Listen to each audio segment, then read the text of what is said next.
গণপ্রজাতন্ত্রী বাংলাদেশের রাষ্ট্রপতির দায়িত্বভার গ্রহণ করায় জাতীয় সংসদের স্পিকার হাফিজ উদ্দিন আহমদকে বীর বিক্রম ফুলেল শুভেচ্ছা জানানো হয়েছে।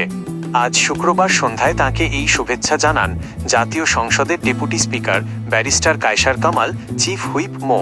নুরুল ইসলাম, অ্যাটর্নি জেনারেল রুহুল কুদ্দুস কাজল এবং সংসদ সচিবালয়ের সচিব ব্যারিস্টার মো.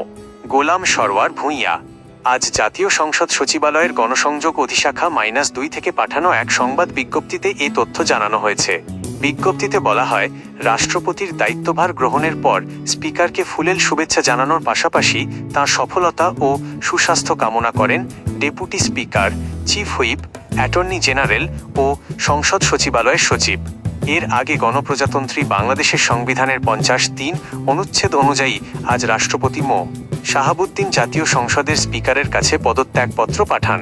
তার পদত্যাগপত্র গ্রহণ করে স্পিকার হাফিজ উদ্দিন আহমদ সংবিধানের 54 অনুচ্ছেদ অনুযায়ী রাষ্ট্রপতির দায়িত্বভার গ্রহণ করেন।